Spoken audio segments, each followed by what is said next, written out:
Welcome to Learning Outcome 2, which is all about the practical heart of a project, gathering the right data and then making honest sense of it.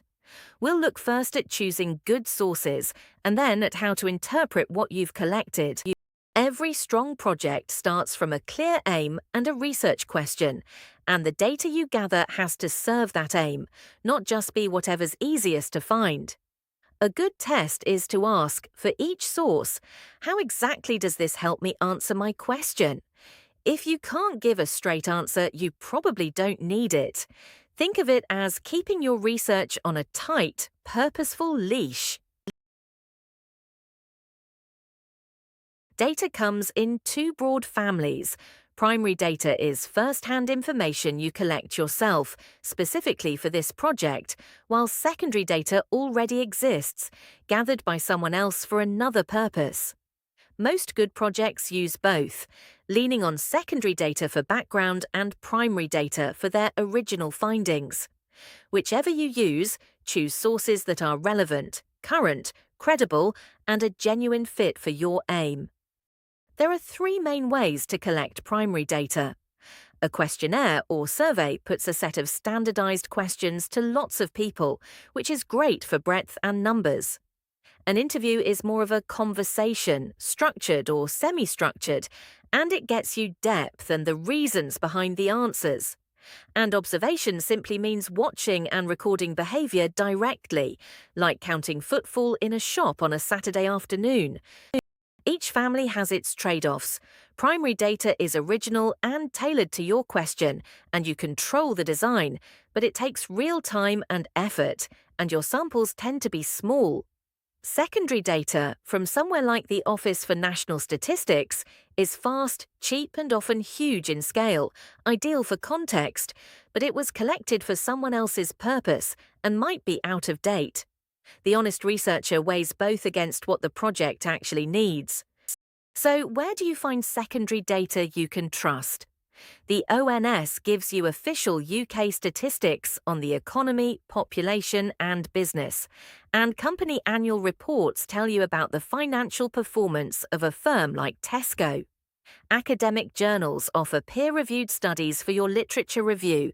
Gov UK covers policy and regulation, and the trade press keeps you current on a particular market. Each has its place, depending on the question you're chasing. Not every source deserves your trust, so it's worth running a quick check. Look at authority, who produced it, and are they credible? Accuracy, is it evidence-based, and does it agree with others? And currency, how recent it is, and whether the date even matters for your topic. Then think about purpose, whether there's bias or a marketing agenda, and relevance, whether it truly helps answer your question. Wikipedia and random blogs can point you somewhere useful, but they're starting points, not sources you cite. A good questionnaire is quietly designed. Keep every question clear, short, and neutral, and steer well clear of leading or double-barreled ones that ask two things at once. Mix closed questions, which are easy to count, with a few open ones for richer detail, and use something like a 1 to 5 Likert scale to capture attitudes.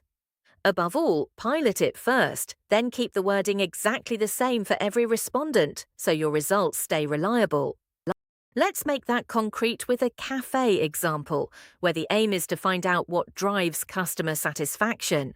You might open with a closed question on how often someone visits, then use Likert statements like, the staff are friendly and helpful, or the prices are good value for money, where people rate their agreement from 1 to 5.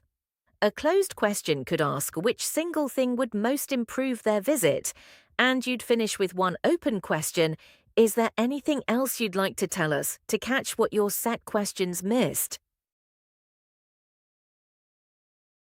Once the responses are in, raw data doesn't speak for itself. You have to work it into meaning. First, you gather everything together, then clean and check it, removing incomplete or duplicate responses.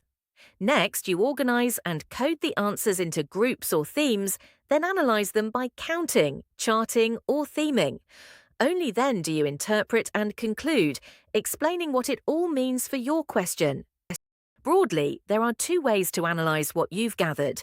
Quantitative analysis works with numbers, using descriptive statistics like totals and percentages, and charts such as bar and pie charts. It's ideal for how many and how much questions. Qualitative analysis works with words, hunting for patterns and recurring ideas through thematic analysis, following Braun and Clark's approach from 2006. That side is better for the why and how questions. A handful of simple statistics will do most of your heavy lifting. The mean is the average, adding the values and dividing by how many there are. The median is the middle value once you put everything in order, and the mode is simply the most common value. The range, highest minus lowest, tells you how spread out the answers are, and percentages let you compare groups of different sizes fairly. Let's actually work one through. Say 10 customers rate value for money out of 5, and the scores are 4, 5, 3, 4, 2, 5, 4, 4, 1 and 4. The mean comes to 3.6, the mode is 4 because it appears 5 times, and the median is also 4. The range is 4, so opinions vary quite a bit, and here's the interpretation. Most customers see fair value, but those two low scores of 1 and 2 drag the average down. The conclusion writes itself. Value is generally good, yet a small unhappy minority is worth investigating. A chart can turn a wall of numbers into an instant picture. Imagine a bar chart of 140 responses on overall satisfaction. Around 90 people, roughly 64%, are satisfied or very satisfied, while a smaller group of about 17% are dissatisfied. That pattern jumps out visually in a way a table never quite manages. Just remember to label your axes, give the chart a title, state the sample size, and always explain the picture in words too. For those open-ended comments, thematic analysis gives you a proper method. You start by reading all the responses to get a feel for them, then tag pieces of text with short codes, things like slow service or friendly staff. Next, you group similar codes into broader themes such as service quality or price, and you report each theme with a short quote as evidence. That whole process follows Braun and Clark's 2006 approach. Here's a trap worth flagging clearly. A scatter diagram can show two things moving together. An upward pattern is a positive correlation, a downward one negative, but correlation never proves that one thing causes the other. The classic example is ice cream sales and sunburn. Both climb in summer, yet ice cream obviously doesn't cause sunburn. The heat drives both. So before you claim cause and effect, always stop and look for another explanation. When it comes to conclusions, discipline is everything.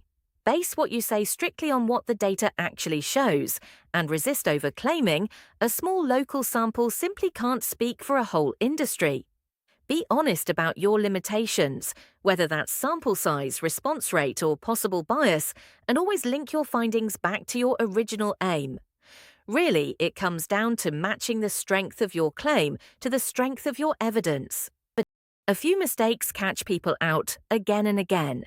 The big one is confusing correlation with causation, closely followed by generalizing from a tiny or biased sample.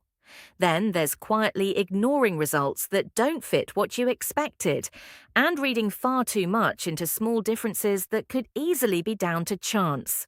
Spot these in your own work, and your interpretation will be far more convincing. Let's gather the main points. Your data must be relevant to your aim, drawing on primary methods like surveys, interviews, and observation, and credible secondary sources such as the ONS and company reports. Judge every source for authority, accuracy, currency, purpose, and relevance, and design clear, neutral, piloted questionnaires.